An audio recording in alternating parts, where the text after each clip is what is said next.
मुन्नी आपा, आपको देख के मुझे इतनी खुशी हो रही। कहाँ रहती हैं आप? कहाँ गायब हैं इतने अरसे से आप? मैं बस अब तो यहाँ नहीं रहती हूँ, मैं अमेरिका में रह रही हूँ आजकल, और पिछले 9 साल से। तो क्यों क्यों हमसे हमसे क्यों रूठ के चली गई अमेरिका? हम आपसे रूठ के नहीं गए, असल में मेरे बच्चे वहाँ पढ़ रहे हैं। अच्छा। मेरा बेटा है अभी उधर, वो पढ़ाई कर रहा है, फिर मेरी बेटी वहाँ पढ़ती है। माशाल्लाह। फिर बस मौका मिला और चले गए। और मौसीकी मौसीकी का क्या हाल है? मौसीकी तो वहाँ पे जारी है और प्रोग्राम करती रहती हूँ, तकरीबन हर हफ्ते ही वहाँ बिजी रहती हूँ। आप हम पाकिस्तानियों को डिप्राइव करके चली गई उन अमरीकनों को खुश करने के लिए। उनके पास तो पहले ही इतना कुछ है, कमी तो हमारे यहाँ है, सारी कमियां तो हमारे यहाँ हैं। नहीं, सारी कमी तो आप पूरा कर रही हैं। हाय मेरी माशाल्लाह से, शुक्र अल्लाह का। नवाज़िश, शुक्रिया। पाकिस्तानी को और क्या चाहिए, इतनी अच्छी आर्टिस्ट आप उनको मिली हुई है, वो तो शुक्र अदा करना चाहिए उनको। Thank you so much. पर मुझे बताइए कि अमेरिका में क्या होने वाला है? हिलरी आने वाली है कि ओबामा छाने वाला है? ये तो देखिए, ये तो वक्त जब आएगा तभी बताएगा। बहरहाल इसके मुतालिक कुछ कह नहीं सकती हूँ। आर्टिस्ट हूँ मैं, पेशेंट गोई नहीं करती हूँ, लेकिन जहाँ तक मेरा सवाल है, मुझे अगर वोट देना पड़ा तो मैं तो हिलरी को दूंगी। हिलरी को देंगी ना? जी, जी। हाँ, मैं भी यही कहने वाली थी कि हिलरी को ही देना चाहिए। खैर, मुझे बताइए मुन्नी आपा कि मौसीकी की शुरुआत कहाँ से हुई? मेरा जो वैसे ताल्लुक है वो है साबिक मशरक़ी पाकिस्तान ढाके से है, और मेरे जो मतलब नाना नानियाँ दादा दादी ये लोग तो खैर मुर्शिदाबाद वेस्ट बंगाल से थे, और दादा मेरे बाज बरेली के थे, दादी मेरी अरब की थी, इराक से थी। तो बहरहाल ये मौसीकी का शौक़ जो है मुझे शुरू में तो नहीं था। जब मैं छोटी सी थी, मैं नौहा मरसिया पढ़ती थी, वहाँ पे ढाका में बाज़ार में मैं मर्दानी मजलिस में नौहा मरसिया पढ़ती थी।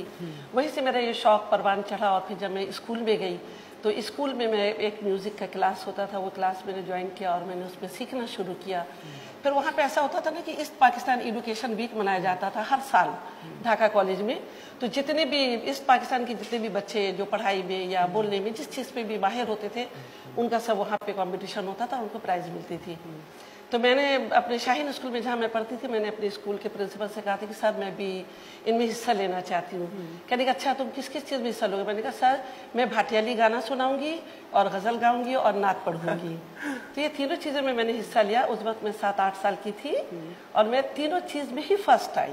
तो उसके बाद फिर मेरे टीचर ने फिर मेरे अब्बा को बुला के कहते कि ये तो बहुत अच्छा इसकी आवाज़ और बहुत अच्छा गाती है, तो इसको गाने की तालीम दीजिए। हम तो अपने स्कूल से देंगे, लेकिन अपने तौर पर भी आप कुछ कीजिए।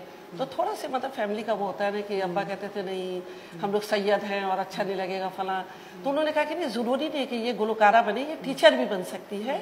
और वहाँ के लिए बंगाल का क्योंकि माहौल ऐसा था कि वहाँ ये चीज़ों को ऐब नहीं समझा जाता है, आज भी नहीं। तो मेरे अब्बा ने कहा कि हाँ ये टीचर बन जाएगी, फिर बहुत अच्छा हो जाएगा। तो मुझे फिर अब्बा, एक मेरे उस्ताद जी थे ख्वाजा गुलाम मुस्तफ़ा वारसी, उनके पास सिखाने लेके गए और मैं उनके पास सीखती रही। 5 साल तक वो उस्ताद जी ने मुझे सिखाया और मैं पढ़ती भी रही। फिर कुछ हालात ऐसे ख़राब हो गए कि फिर मैं चिटोगांव चली गई, फिर वहाँ से मैं कराची चली आई और यहीं की होकर रह गई। वाह वाह मुन्नी बेगम, अब मुन्नी आपा आपकी बात सुन के मुझे इतनी खुशी हो रही है और मुझे लग ये रहा है कि मैंने सारी ज़िंदगी झक्की मारी है, ज़ाया ही की अपनी सारी ज़िंदगी मैंने। आप मुझे बताइए कि आपका नाम मुन्नी कैसे पड़ा? मुन्नी मेरा, मैं बताया ना कि स्कूल में जब मैं पढ़ती थी, वो एजुकेशन वीक में जब मैंने हिस्सा लिया, फर्स्ट आई तीनों चीज़ में, तो मेरे प्रिंसिपल साहब ने मेरे अब्बू को बुला के कहा कि ये तुमने इनका क्या नाम रखा हुआ है? नादरा बेगम, इतना भारी सा नाम, इतनी दुबली पतली सी छोटी सी। तो उसको मुन्नी बुलाया करे, मुन्नी मुन्नी करके, तो मुन्नी बेगम मेरा नाम रह गया। तो फिर मैं यहाँ 71 में जब कराची में रेडियो पाकिस्तान में गई तो मैंने उनसे कहा कि मैं अपना नाम चेंज करना चाहती हूँ। तो उन्होंने कहा कि नहीं, अगर नाम चेंज कीजिएगा तो आपको ऑडिशन देना पड़ेगा। मैंने कहा नहीं, मैं ऑडिशन तो नहीं दे सकती हूँ, फिर मेरा यही नाम ठीक है। फिर मैं मुन्नी से मुन्नी ही रह गई, आज तक मुन्नी हूँ। वाह, और बहुत प्यारी है मेरी मुन्नी आपा। बहुत शुक्रिया। आपको दिलचस्पी रही क्रिकेट में कभी? हाँ, मैं देखने जाती थी, मैं बहुत पसंद करती थी। लेकिन वो उस वक्त खैर आज़ादी था, बाल बच्चे नहीं थे। अब तो खैर मौका नहीं मिलता, लेकिन टीवी में बैठ के फिर भी देख लेती हूँ, बहुत अच्छा लगता है मुझे। कई गज़लें इंडिया वालों ने उठाई और उनको कॉपी करके गाने भी बनाए। आपने were you paid any royalty, कुछ आपको उसके लिए, या आपने कभी सोचा कि उनको सू करें या मुकदमा करें? नहीं, वो क्योंकि मतलब जैसे एक सावन कुमार टाक, उन्होंने एक फिल्म बनाया था, तो मैंने यहाँ पे एक गज़ल गाई थी, वो कहाँ है आप ज़माने के बाद आए हैं, मेरे शबाब के जाने के बाद आए हैं। बहुत अच्छी गज़ल, शजी साहब की ये लिखी हुई गज़ल और मेरी बनाई हुई धुन थी। तो उनको सावन कुमार टाक को बेइंतहा पसंद आया, उन्होंने अपनी फिल्म में लता मंगेशकर से गवाया और बहुत अच्छा, मुझसे उन्होंने कहा था कि मैं गवा, मैंने कहा ठीक है।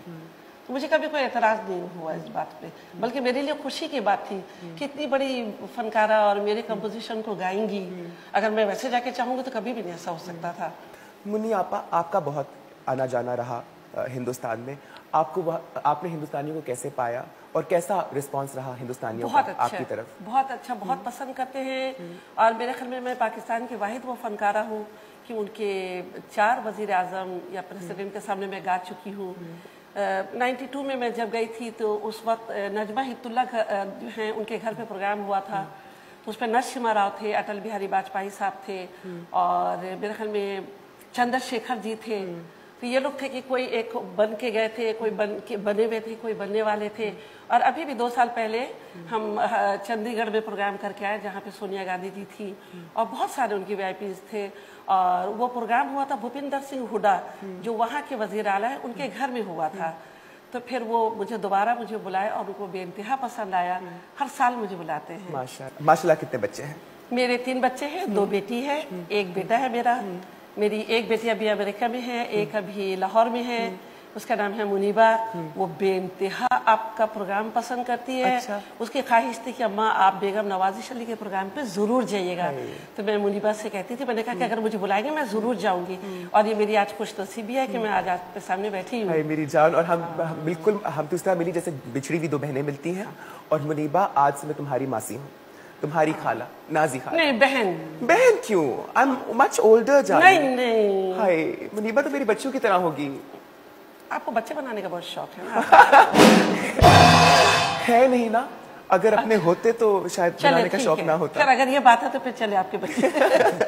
मुनीबा बहुत पसंद करती है मेरी मिनारा, बेइंतहा पसंद करती है आपका। मिनारा कहाँ है? मिनारा ये अमेरिका में है, शिकागो में। क्या कर रही है शादी? हाँ वो पढ़ रही है। अच्छा, वो उधर मेडिसिन पढ़ रही है।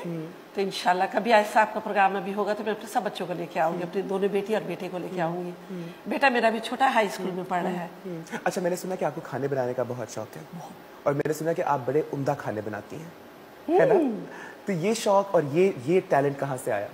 ये असल में होता है कि कुदरती तौर पे जो ज्यादातर मैंने फनकारों को देखा कि बेइंतहा अच्छा खाना बनाते हैं वो।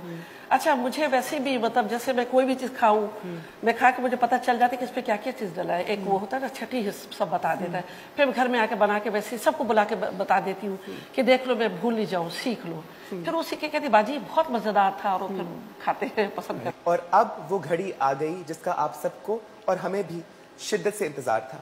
मेरी मुन्नी आपा हमारे लिए कुछ गाएंगी और मैं आपसे गुजारिश ही करूंगी मुन्नी आपा कि कुछ ऐसा गाइएगा कि इनका दिल पिघल जाए, लेकिन ऐसा भी ना हो कि ये आप पे लट्टू हो जाए, क्योंकि अगर ऐसा हो गया तो फिर मेरी अब की खुशी मेरी खुदकुशी का सबब बन जाएगी। आवारगी में हद से गुजर जाना चाहिए, आवारगी में हद से गुजर जाना चाहिए, आवारगी में हद से गुजर जाना चाहिए। लेकिन कभी कभार तो घर जाना चाहिए, आवारगी में हद से गुजर जाना चाहिए।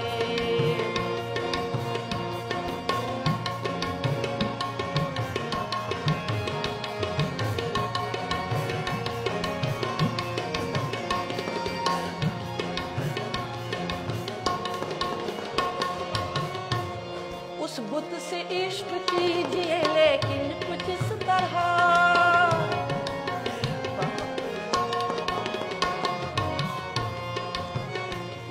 उस बुत से इश्क कीजिए लेकिन कुछ इस तरह, उस बुत से इश्क कीजिए लेकिन कुछ इस तरह। पूछे कोई तो साफ मुकर जाना चाहिए, पूछे कोई तो साफ मुकर जाना चाहिए।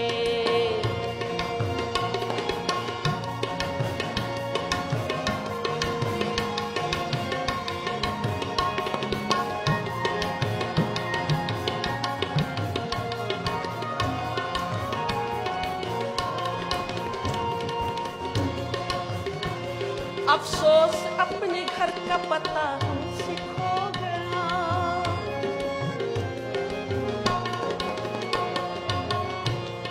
अफसोस अपने घर